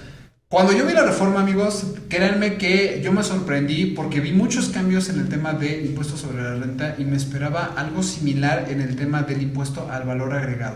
Sin embargo, ¿cuál fue nuestra sorpresa? De que los cambios son mínimos. Ahora sí que son cambios más técnicos, un poquito más de fondos a lo que hoy en día ya tenemos. Uno de ellos es de que ya no va a estar o ya no estaría lo que es la retención del 6% para temas de subcontratación. Primero porque ya no va a haber subcontratación, ahora van a haber servicios especializados, pero ya no va a haber subcontratación. De hecho, la subcontratación como tal ya no está permitida por la ley, y lo que son los servicios especializados ya son ahora temas que van a estar incluso bajo la lupa de la ley antilavado, ¿no? Digo, nada más para hacerlo de una mención clara. Pero de ahí en fuera, en materia de IVA, no tenemos un cambio sustancial. Tenemos por ahí algunos cambios en materia de IVA para accesorios femeninos de higiene personal, algo que tiene una polémica un poco diferente, ya que como tal, a nosotros los contribuyentes no es algo que nos vaya a golpear tanto. Algunos cambios en el artículo 5A, 5B, 5C, pero de ahí en fuera no tenemos algo que digamos, esto nos va a pegar, como en su momento nos llegó a golpear el tema de la incorporación de la retención del 6%. ¿Algún detalle que aquí nos quiera mencionar? Claro, de esta mira, hay varias situaciones dignas de comentar, aunque la reforma no es tan generosa. Claro. Nada más para precisar, César, y sin provocar polémica, desde luego. La retención del 6% que mencionas, que venía en el artículo 1, letra fracción cuarta, esa dejó de operar a partir del 1 de septiembre, con la reforma en materia de subcontratación, toda vez que hubo un decreto el 31 de julio donde había un recorrido, una prórroga para la vigencia. Por otro lado, entrando a las reformas propuestas para el próximo año, también se aclara que no era necesario que en los términos del artículo 2, letra A, lo que es alimentos destinados para el ser humano y los animales están grabados al 0%, porque antes nada más decía alimentos destinados productos destinados a la alimentación, hoy se aclara. Otro punto que también se aclara es que cuando uno realiza la importación, quien tiene el pedimento aduanal es el que va a acreditar el IVA, aunque lo pague un tercero, y ese tercero, ¿quién puede ser? Tu agente aduanal. Entonces, no porque tú lo pagues, tú lo acreditas, o sea, es mi producto, yo soy el importador, nada más precisiones. Sí, no, y el otro punto, que ya lo mencionabas, artículo 5, entre otros, y artículo yo agregaría 4, letra A, se define el concepto de ingresos no objeto. Y ese es un dato mega importante, porque ese concepto de ingresos no objeto va a implicar de que el IVA que tú pagues de gastos, de inversiones, de compras, identificados con ese ingreso no objeto, no lo vas a poder acreditar. Al igual que lo hacemos hoy al tener ingresos exentos. Y cuando no lo puedas identificar, sacas una proporción de IVA acreditable. Proporción que va a ser más chiquita. En consecuencia, César, amigos, vamos a pagar más impuesto al valor agregado. Y sobre esa línea no hay más que platicar del IVA. Completamente de acuerdo. De hecho, tengan nada más muy presente esto, porque algunos todavía siguen teniendo las dudas de cuál es la diferencia entre ingreso exento e ingresos a tasa 0%. Bueno, los ingresos exentos son los que ahorita estamos abordando, donde, ya lo comentaba el maestro, podemos llegar a tener incluso la posibilidad de pagar más impuestos bajo los comentarios que ya nos está haciendo. Fuera de eso, amigos, créanme que en materia de IVA no tenemos cambios que realmente nos puedan impactar tanto en nuestro día a día o en nuestras operaciones. Pero el que sí va a tener un poquito mayor de impacto, y vamos a tratar de abordarlo de una manera bastante tranquila, sin ser demasiado técnicos, para que ustedes lo puedan comprender y para que sea más fluido el tema. Estoy hablando nada más y nada menos que del Código Fiscal de la Federación, que desde mi punto de vista es difícil saber cuál tiene más cambios, si la ley del impuesto sobre la renta o el Código Fiscal de la Federación. Código yo estoy convencido que es el que tiene mayores cambios, pero no necesariamente todos son de impacto directo. Son, ahora sí que de impacto hasta el momento en que lleguemos, incluso en algunos casos, a tener problemas. Voy a ir con uno rápido, que es el que seguramente todo el mundo se está preguntando, y ahorita vamos a dar paso a otros. El tema del registro en el RFC de las personas mayores de edad, ¿no? Y ahorita nos vamos un poquito más, porque este es el tema que está causando mucha polémica. La intención de esta propuesta es de que ahora todas las personas mayores de edad se registren en el RFC. ¿Qué quiere decir esto? Que una persona, un joven o una joven de 17 años que esté a punto de cumplir los 18 años, en el momento en que llegue su cumpleaños, va a tener que irse a registrar al SAT, a sacar su registro federal de contribuyentes con todo y homoclave, aunque no necesariamente tenga obligaciones fiscales. ¿Qué nos puede decir al respecto de esto, maestro? Efectivamente, ese último punto es bien importante, porque el hecho de inscribirse al RFC, que ya va a ser obligación para el próximo año, y no creo que haya cambios en ese sentido, la parte importante es que efectivamente se inscribe, pero sin obligaciones fiscales, excepto que tenga que presentar declaración por algún supuesto de ley, en particular de manera opcional o de manera obligatoria, o que deba de presentar datos informativos obligatorios, préstamos, donativos, premios y demás. Pero fuera de eso, yo cumplo 18 años, me inscribo y hasta ahí queda, no hay más, no hay más, ¿de acuerdo? Pero yo creo que también hay cambios también más profundos en materia de RFC, aparte del que acabas de comentar. Claro, vamos a ir ahorita hablando de esos. Este es uno de los que más ha tenido polémica, porque lo estamos viendo ahorita prácticamente en todos lados, lo estamos viendo en las noticias, y es importante que se tenga en cuenta que esto sí va a ser. En su momento alguien me preguntó, oye, contador, ¿y es que este cambio es bueno o es malo?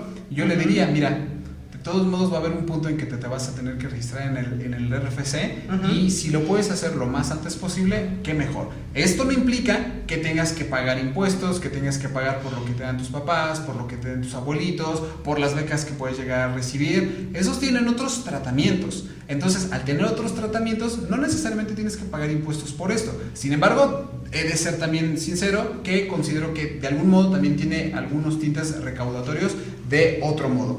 Existe por ahí también una propuesta de cambio, si mal no recuerdo, para los artículos 17H, donde nos hablan acerca de lo que son los certificados de sellos digitales y los certificados que como tal nos emite el Servicio de Administración Tributaria, quienes ahora van a tener pues ahora esta complicación de poder reactivar cuando nos lo suspendan. Uno de estos datos es de que ahora, si nos suspenden a nosotros los certificados de sellos digitales, nosotros tenemos que desvirtuarlo. Pero tenemos además ahí un tema con el tema, por ejemplo, de el 69B, donde a pesar de que nosotros lo desvirtuemos, ya tenemos ahí la complicación de que la misma autoridad nos va a decir cómo tenemos que reactivar este certificado de sello digital. No sé qué opina usted, maestro, acerca de este primer paso. Claro, antes de pasar a ese cambio de los certificados, yo sí quisiera precisar, porque yo creo que mucha de tu audiencia, que son contadores o empresarios o estudiantes o inversionistas, yo creo que este comentario sí les va a afectar. ¿Por qué razón? Volviendo con el artículo 27 del código, recuerden que hoy la obligación ya existe de que si eres socio asociado, ¿de acuerdo?, tienes que proporcionar la información de tu nombre completo, tu RFC completo al SAT, que debe de empatar con la parte corporativa de las actas de asamblea. Pero hoy la reforma que se establece en el 27 es que si hay cambio en la tenencia accionaria, también infórmale al SAT. Claro. ¿De acuerdo? Si hay modificaciones, y ya lo tocaba yo hace un ratito, en tu planteamiento del objeto social, también infórmale al SAT. Y si tú ejerces control efectivo en tu empresa, también infórmale al SAT. Entonces, ¿qué quiere decir esto? Que el SAT quiere saber, al final del camino, quién está tomando o administrando tu empresa. ¿Me explicó? Aún y cuando no sea socio. ¿Queda claro? Ahora, regresando a la parte del CFDI, hay cambios interesantes porque ya se establecen nuevos supuestos para que se te restrinja de manera temporal el certificado de sello digital. Ya mencionábamos uno, cuando dejas de presentar 3 o más declaraciones. Algo que a mí me llama la atención, César, es que la autoridad está otra vez cerrando candados, cerrando puertas, para que ya no caigamos en la facturación que se ha dado en muchos años. Ahora, ¿por qué menciono esto? Algo que a mí me llama la atención es que dentro de esos agregados que se han dado para limitar el uso del CFDI, el del certificado, es que tú tienes que acreditarle, llegado el momento al SAT, lo siguiente, que es otra carga de trabajo, es más control interno para el empresario. Fíjense qué tienen que hacer. Tienen que hacer una confronta, César, de, número 1, lo que han declarado en sus declaraciones. Hablo de renta y hablo de IVA. O hablo inclusive de retenciones que tú retienes y enteras. Segundo punto, con los CFDIs timbrados de ingresos o, en su caso, de nómina, porque ahí viene la retención. Tercero, con tus declaraciones informativas que estés o no obligado a presentar. Cuarto, de que debe de checar también con tus estados de cuenta bancarios. Quinto, con la información que tenga el SAT.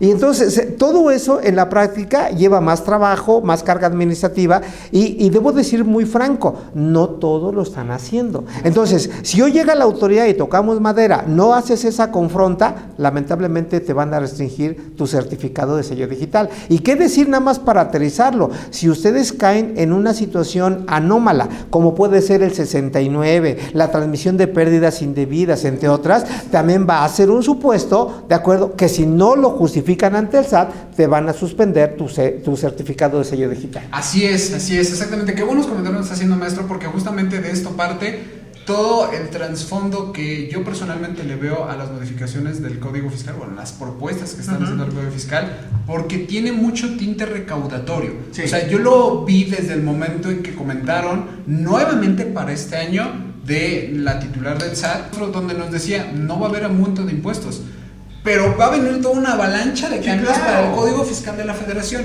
Parte de estos son los que ya nos dijo. el tema que me parece muy muy importante es justamente el tema accionario para todos aquellos accionistas, porque antes no veíamos, cuando dábamos esos avisos al SAT, no había un porcentaje de cuánto era lo que le correspondía, pero hoy con esta nueva propuesta ya se está colocando eso. A ver, vas a tener una modificación, vas a tener una nueva, porque también los que se vayan a agregar a partir del 2022 van a tener que colocar qué porcentaje les corresponde de esa propuesta. Y dices, oye, pero a ver en qué, o sea, pues si quieres ya te doy el relleno de mis muelas, que es lo que tengo, ¿no? Porque la verdad es que es bastante complejo esto que se está viniendo acerca de todo el RFC, porque dicho sea de paso, muchos están comentando, a ver, es que ya el SAT tiene las posibilidades de utilizar la tecnología para poder ubicar nuestro domicilio fiscal. Eso ya está, que bueno, pero lo que no están diciendo es de que ahora con esta nueva propuesta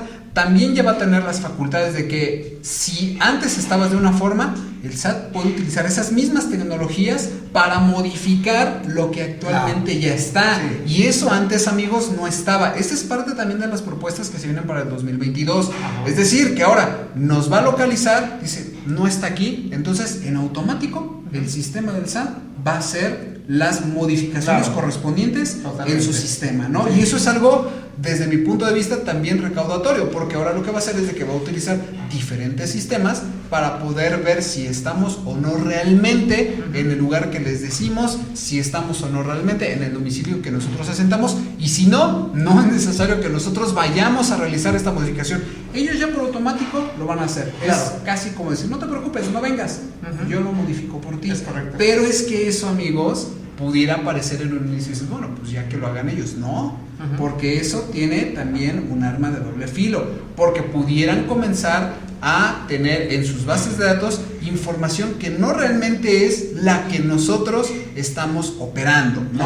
Que es también parte de estas propuestas de reformas para lo que es el RFC, ¿no? De cómo se va a ir actualizando antes de pasar al tema final, que es las modificaciones al CFDI, que de ese también tenemos mucho de qué hablar. Pero ¿no? sin embargo, César, si me permites, desde luego, quisiera hacer algunas acotaciones. Adelante. Mira, el tema accionario, que ya lo platicamos, es un tema interesante porque yo he visto, ya no justifico no al SAT, yo he visto que algunas empresas realmente hacen algunos movimientos con el ánimo precisamente de modificar la parte accionaria. ¿Me explicó? Sí.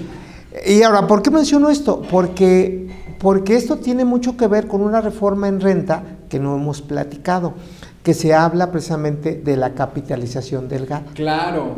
En donde, a decir del SAT, como que nosotros, al decir nosotros, hablo del empresario, de la empresa, nosotros como que estamos inflando, si me permites el comentario, el capital contable. Okay. Y la autoridad ya se dio cuenta y dice, no, ya no voy a creer en tu capital contable, sino tienes que determinar un capital contable con una propuesta que yo, autoridad, te dé. Okay, ahora, sí. ¿Por qué el comentario es importante?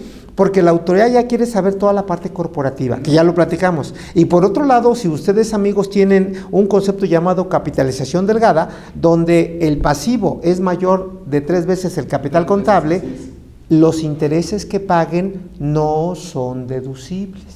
Y el segundo comentario que quisiera aterrizar es que cuando, hablando del CFDI y de la firma electrónica avanzada, César, no hay que perder de vista de que si un socio, y permite el comentario siendo muy transparente, si un socio contamina la empresa o ya viene contaminado, se le va a negar inclusive la firma electrónica o el certificado de sello digital. Y es al revés, si la empresa está contaminada y contamina al socio, ¿de acuerdo? Pues va a ser lo mismo, ¿queda claro? Entonces, aquí hay que cuidar, y yo siempre lo he dicho en mis conferencias, hay que cuidar, si bien es cierto, a la empresa, pero no hay que descuidar al socio. Exactamente. El socio finalmente es quien está haciendo a la empresa. Claro. Entonces, si quien hace la empresa, la materia prima, que son los socios, están contaminados, pues obviamente la empresa también va a estar contaminada, ¿no? Entonces, por favor, este es un tema bastante específico en el que sí yo les pediría que estén muy atentos a los videos que voy a estar sacando respecto a estas modificaciones, porque efectivamente la capitalización delgada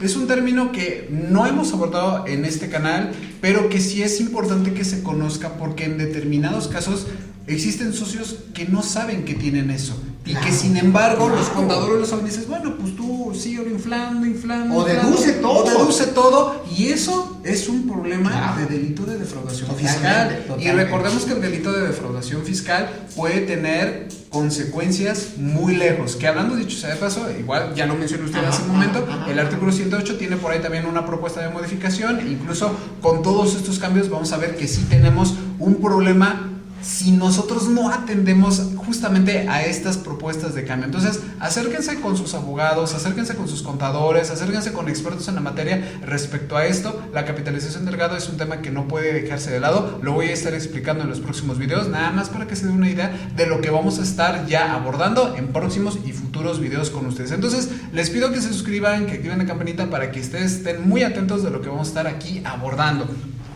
Maestro, tenemos el siguiente tema, el final, para que no quede de lado, porque es un tema que lo quería dejar justamente al final, y aparte, cronológicamente, pues es lo que viene al final, ¿no? El tema del CFDI. El tema del CFDI viene con cambios interesantes. Incluso me atrevo a decir que yo cuando estuve leyendo el artículo 29 y 29A, me espanté un poquito porque lo primero que pensé es, ya no va a haber PACs. Lo que pasa es de que ahora hicieron un nuevo artículo, el artículo 29A bis, donde ya nos habla acerca de todos estos proveedores autorizados. Uno de los cambios, amigos, nada más para que se den una idea, es de que ahora todos los CFDIs van a tener como requisito para que pueda tener tema de deducibilidad. Uno de los requisitos es de que ahora van a tener que cumplir con el RFC, el nombre, el código postal y el régimen en materia de ISR para que puedan cumplir con estos temas. Nada más empezando porque anteriormente con tener el puro RFC y el correo a donde enviarlos era más que suficiente. Ahora no. Ahora se requieren más puntos, maestro. Sí. ¿Qué nos puede decir al respecto? Bueno, pues yo quisiera hablar mucho, pero bueno, vamos a respetar el último tema y vamos a acotarlo. Claro. Porque efectivamente el primer punto es que sacan a los proveedores de certificación de CFDI de la fracción cuarta del artículo 29. Correcto. Por eso nace el 29 bis que mencionabas, donde resaltando un primer dato, es de que ellos tienen que garantizar, y ese es el término que utiliza la reforma, el servicio que van a ofrecer a los clientes. Y una forma de garantizar es obligaciones, tiempos y demás. Y algo importante, que tienen que validar la información del 29 letra A, entre otros. Entonces, pasando el 29 letra A, ya lo mencionaba César, algo que ya es obligatorio para el próximo año, poner nombre, denominación a razón social de quien emite y quien recibe. Cosa que era antes un dato que podía no incluir y era deducible en mi CFDI. Otro punto que ya se hace obligatorio por ley es el uso del CFDI. Y no olvidar que tenemos un catálogo de claves. Y yo diría de manera un poquito muy precisa, no es poner un uso por ponerlo. Porque hoy si van con un proveedor le dicen gastos generales y dice sí. Ahora, y si compras un equipo de cómputo, ponle equipo de cómputo. Si por ejemplo, en el régimen simplificado de personas morales, deduce las compras, el gasto es compra o adquisición de mercancías. ¿Sí me expliqué? Y así nos vamos. Y yo nada más diría, César, oye, ¿y si yo deduzco el costo de ventas como persona moral, pongo compras? No. ¿Pongo gastos? No. Yo lo que le pondría, salvo su mejor opinión, podría por definir. Claro. Porque finalmente no viene ahí. Exactamente, no viene. Exactamente. Uno de los cambios interesantes. Sin embargo, a ver, recordemos, el artículo 29 es el que nos marca la obligación de emitir los CFDIs, el artículo 29 es el que nos marca los requisitos de la deducibilidad que debe tener el CFDI. Correcto. Pero algo que me llama la atención es de que dentro de las obligaciones, a lo mejor ahí me puedo equivocar, igual si me corrige maestro, está en todo su derecho, es de que nos marca que para que nosotros podamos hacernos deducibles los FDIs, hay determinadas características, pero ahora ya también nos está sumando y las que el SAT claro, considere vía reglas de carácter general. Claro, totalmente. ¿Qué me está diciendo esto? Que a ver, ya no es solamente atender lo que me dice el reglamento, ya no es solamente atender a los requisitos. Ahora ya también tenemos que hacer caso a lo que dicen las reglas de carácter general, según lo que diga el SAT, ¿no? Claro, y esto ya lo podemos ver desde ahorita. A ver, el tema del CFDI con complemento carta aporte, que va unado a una de las primeras cosas que abordamos en un inicio, ya hoy en día se tiene la obligación, sí, pero Si nosotros nos queremos ir exclusivamente con lo que nos marca el Código Fiscal de la Federación, no tenemos todavía todo el instructivo de llenado, no tenemos todavía la forma en cómo hacerlo. Si nos remitimos a lo que es esta versión anticipada y todo lo que conlleva, bueno, ahí ya lo encontramos. Quiero yo pensar que el complemento de CFDI el CFDI con complemento carta aporte no va a ser el único complemento que vamos a estar viendo próximamente, sino que vamos a ver otros más, porque ya no los está diciendo la autoridad. Ahora es los que marca el código y aparte los que diga el SAT, lo que se le ocurre a la autoridad. Lo que se le ocurre a la autoridad. Correcto. ¿Qué opinas de esto, maestro? A ver, tenemos ya este tema que, a ver, nos estamos saltando las normativas fiscales, nos estamos saltando los reglamentos. ¿Qué es lo que podemos entender? Yo lo veo desde dos aristas, César. Por un lado, no hay que olvidar, y no justifico al SAT, de que todos esos cambios se dan con el ánimo de que, honestamente, ya no existan los famosos EFOS. O sea, yo creo que por ahí viene la sinergia de todas las reformas. Pienso en voz alta. Certificado de sello digital, firma electrónica, cambios en el RFC, cambios en el CFDI, mayores restricciones en código, etcétera, etcétera. Entonces yo creo que por ahí viene, y no justificó la autoridad. Sin embargo, ya propositivamente hablando, pues hay que recordar que una regla miscelánea en lo general no puede ir más allá del texto de ley, no puede modificar la sustancia de la ley. Entonces es un tema de abogados que lo podemos o no defender, pero al final del camino yo creo que siendo propositivo hay que seguir precisamente los lineamientos del SAT, es decir, ser cumplidos, porque si la autoridad detecta que tomas, digamos, la vereda y no el camino real, pues te puede decir, no estoy de acuerdo contigo, o no es deducible tu CFDI, o estás haciendo operaciones simuladas, no sé, me estoy un poquito elucubrando, pero yo veo esas dos aristas. Justificando a la autoridad es para que no existan esas ventas de facturas, y por otro lado, desde luego, mayor regulación al contribuyente. Exactamente, completamente de acuerdo. Maestro, ¿qué nos opina? Porque también hay otro cambio respecto a que nos dice, a ver, tenemos el catálogo de cuentas, tenemos nuestro catálogo de productos y servicios, y que nosotros generalmente es el que utilizamos a la hora de facturar. Y hay un gran problema de que nosotros facturamos algunos conceptos que no están en nuestro catálogo de actividades en la constancia de situación fiscal. Hoy en día una de las modificaciones es, si tú emites un CFDI con una actividad distinta a la que tienes en tu constancia de situación fiscal, ahora el SAT puede actualizar de manera automática tu constancia de situación fiscal con la actividad correcta. ¿No? Entonces es un tema que, híjole, se me hace un poquito rasposo porque muchas veces las personas tienden a emitir los CFDIs sin la ayuda de un profesional en la materia. Sin olvidar que el tema del CFDI se ha vuelto muy complejo, por lo menos en los últimos 10 años.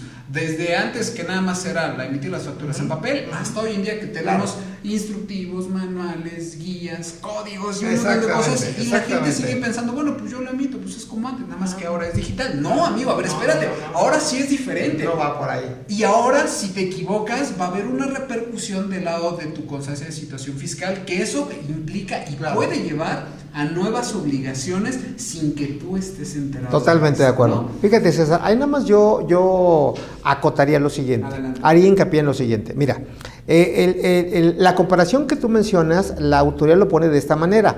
Si existe discrepancia entre la descripción del CFDI y tu actividad preponderante, es donde entra el comentario que haces. La autoridad va a actualizar tus obligaciones fiscales. ¿Me explicó? Ahora, ¿por qué menciono esto? Porque yo siempre he sido crítico que uno de los puntos donde uno no se debe de equivocar es en la descripción. Si realmente vendes actualización de contabilidad, pues pon eso. Me contrataron por el mes de enero para regularizar la contabilidad, que consiste en elaboración de, estoy exagerando un poquito, balanza de comprobación, emisión de estados financieros, etcétera. Que así debe de ser. Ahora, ¿por qué? Segundo comentario importante. Porque a la autoridad, y yo coincido, no le gustan conceptos genéricos. Es decir, pongo servicios administrativos, eso no es deducible. Pongo asesoría fiscal, eso no es deducible. ¿Por qué? Porque es genérico. A diferencia de ser, oye, mira, tuvimos una cita con el cliente y la guía que seguimos o los puntos que tocamos, ¿de acuerdo? La orden del día fue, oye, revisamos el precierre fiscal. ¿Me explicó? Revisamos a lo mejor el borrador de tus pagos profesionales. ¿A qué voy con esto? Que ya estamos analizando la información muy específica. Entonces, tengan cuidado con eso, donde la descripción debe de empatar precisamente con tu objeto social. Exactamente. Y además de eso, quiero comentarles que puede actualizar las obligaciones. Totalmente. Si yo, por ejemplo, me doy de alta en un tema, digamos, sencillo, donde nada más tengo que pagar IVA y SR normal, pero facturo o emito un CFDI con un producto o servicio diferente que me puede llevar a la obligación de retención de algún tema, persona física, correcto. A lo mejor no nos vamos a dar cuenta hasta que tenemos el requerimiento en nuestro buzón tributario. Así es. ¿No? Y si debes de retener y no retienes, otra vez el concepto, ese CFDI no produce efectos fiscales. Por lo tanto, no es deducible. Ahora, no hay que olvidar, y tú tocabas el tema, de que si tú le das efectos fiscales a un CFDI, y yo voy a ser un poquito extenso, cuando esté mal tu forma de pago, tu método de pago, o la descripción, o la clave, o el uso, lo que platicamos ahorita, o que no lleve tu nombre, ¿de acuerdo? Yo una vez le dije a mi asistente antes de la reforma, tú puedes ponerle que yo emití el CFDI y me llamo Pedro Infante, y era deducible, César. Claro. Hoy no, sí. Hoy le tengo que poner mi nombre particular para el próximo año. Ahora, ¿por qué menciono esto? Porque la fracción 8 del artículo 109 del Código, que nos habla de delito fiscal equiparable, dice que si tú le das efecto fiscal, lamentablemente, aunque sea fuerte el comentario, ya eres un delincuente, César. No, eso es algo gravísimo. Totalmente. Justamente porque lo que está tratando de hacer la autoridad es de no entrar con contribuyentes que estén haciendo mal las cosas, y cuando entre, pues llegar con todo el peso de la ley, como en su momento lo dijo el Ejecutivo Federal. Entonces hay que tener mucho cuidado, y esto me lleva a pensar y decir, bueno, ya me equivoqué en mi CFDI, lo puse mal, puse mi producto o servicio mal, el uso está mal, le puse otro nombre cuando debe haber sido lo quiero cancelar. Ahora, con esta nueva propuesta de reforma, tenemos el problema de que si queremos cancelar, debe de ser con causa justificada y con la documentación que soporte esa cancelación. ¿Qué nos puede decir de esto respecto, por ejemplo, a la documentación? Bueno, a ver, yo me equivoqué. ¿Cuál podría ser mi documentación? Yo sé que en su momento la misma autoridad fiscal nos los va a recalcar en las reglas de carácter general, en la resolución miscelánea fiscal, seguramente va a ser ahí como más puntual en la documentación que podría acompañar, pero yo desde mi punto de vista digo, a ver, ¿cuál puede ser la documentación en un CFDI en el cual yo me equivoqué, ya sea en el producto, servicio, ya sea a lo mejor en el nombre, razón social? Para mí sería exclusivamente el CFDI. ¿Qué otro documento más podríamos nosotros? Pues mira, yo siempre también he sido muy puntual en decir que en una operación de tipo mercantil, algo que se nos ha olvidado es precisamente formalizarla. Y al decir formalizar, yo siempre he sido partidario de hacer un contrato, que ese contrato tenga fecha cierta, desde luego acreditar, aunque es un término ya muy usado, la materialidad, que efectivamente estoy comprando trajes o comprando agua o comprando un servicio en los términos platicados, para acreditar la evidencia de que la operación es transparente, sana y demás. O sea, por ese lado, pues yo, ¿cómo lo acreditaría? Pues desde el pedido, el contrato, la fecha cierta, si compro almacén con el inventario de mi almacén, porque al final de camino, pues ahí va a estar la mercancía físicamente. O sea, ese sería un poquito la documentación. Ahora, otro punto importante es de que, hablando de la cancelación, no hay que olvidar que sigue la obligación de que tengas la aceptación de la persona a la cual emitiste el CFDI. Y algo importante que también hay que precisar, ya me dan una fecha. Que el CFDI se debe de cancelar a más tardar en la fecha que presentes tu declaración anual, cosa que no estaba regulada. Y termino el comentario, César, donde vamos a tener que apechugar, si me permiten el comentario, porque hay gente que nada más cancela el CFDI por cancelarlo. Y yo te diría, si yo te facturo a ti, César García, pero como despacho, ¿de acuerdo? Y ya hay un flujo de efectivo, la autoridad siempre ha sido la propuesta que un CFDI de ingresos nunca se debe de cancelar. ¿Es correcto? Ahora, segundo punto. Muchas veces dicen, lo justifico porque ya vamos a cambiar de ejercicio. No, espérame, amigo. Si cambias de ejercicio, el único CFDI que sí se puede cancelar es de las personas físicas, honorarios, arrendamiento, en su caso sociedades civiles o agapes, entre otros. ¿Me explicó?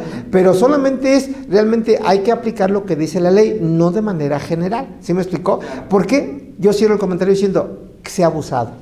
¿Y qué decir de los que facturan y luego cancelan? Entonces ya se rompe la simetría fiscal. tú deduces y yo ya no acumulo porque tu CFDI está cancelado. Digo, no quiero decir que lo haga alguien en particular, pero dicen que cuando el río suena es porque agua lleva. Claro, así es. Amigos, ahí están los cambios, ahí están las propuestas de cambios, porque finalmente siguen siendo propuestas de cambios. Estamos en un camino donde todavía las situaciones pueden cambiar, todavía la legislación puede cambiar, existen muchos cambios respecto al CFDI. Yo les pido que estén muy atentos porque específicamente del CFDI voy a sacar un video especial para que ustedes puedan ver de manera puntual cuáles son los cambios y qué es lo que les va a afectar a ustedes para que el siguiente año no tengan pues toda esta problemática que seguramente muchos van a sufrir. Por lo tanto, les pido nuevamente que se suscriban al canal para que estén atentos a los videos que vamos a estar sacando. Vamos a dejarlo hasta aquí. Yo sé que todavía hay aún más cambios en tema de Código Fiscal de la Federación, en tema del impuesto sobre la renta, pero verlos todos en apenas un par de horas, en 1 hora y media, realmente es muy complicado y la intención es de que ustedes puedan llevarse los conocimientos para que de aquí, si ustedes ven que algo les puede impactar, pues se acerquen a su contador de confianza. Si no tienen algún contador, pues nos puedan a nosotros contactar. Maestro, ¿algún comentario adicional a todo lo que ya hemos visto como comentario final respecto a todas las reformas que vamos a ver para el próximo año? Yo creo que sí, César. Mira, podría decir lo siguiente. Ya hay más informativas que hay que presentarle al SAT en materia de fideicomisos, en materia, por ejemplo, de lo que son partes relacionadas, ya lo mencionabas, en materia, por ejemplo, de un concepto, digamos, nuevo en el código que se llama beneficiario real, ¿de acuerdo? Beneficiario constructor, algo así lo mencionan, de que si tú eres el beneficiario hay que avisarle al SAT. Y un punto final es precisamente que para el 2022, tema que no abordamos, ya se hace obligatorio para grandes contribuyentes el dictamen fiscal, César. Es correcto. Muy bueno. Entonces, ahí dejo el comentario para no alargarme y desde luego pues agradecer la invitación y desde luego la amistad, César. Claro que sí, muchas gracias, maestro. Maestro, ¿dónde lo podemos contactar si la gente quiere saber de usted? Pues mira, yo estoy en el instituto, tú lo conoces, ibcj.mx, ahí me pueden ubicar, ¿de acuerdo? Y también en el Face, también denle IBCJ y me ubican con mucho gusto y atenderemos cualquier consulta, duda que tenga tu auditorio con mucho gusto. Perfecto, muchísimas gracias y antes que nada quiero comentarles que cualquier duda que tengan, por favor, háganoslas llegar. También, si en su momento quieren ustedes contactar a nuestro consentero, bueno, él ya nos comentó la forma en cómo lo podemos contactar. Amigos, esto es lo que se viene. Les doy las gracias por haber estado con nosotros en estas 2 horas, hora y media que estuvimos grabando para que ustedes pues se lleven el mayor conocimiento a su casa, sepan cómo lo tienen que tratar y sin más preámbulos, quiero también darle las gracias al maestro por haber aceptado a venir con nosotros, por haber ayudado a inaugurar esta sección y me gustaría que esto pueda ahora sí que traer más secciones de este tipo con otras personalidades que seguramente ustedes van a estar conociendo. No me prolongo más, amigos, por lo tanto nos vemos en el siguiente video. Hasta luego. Gracias.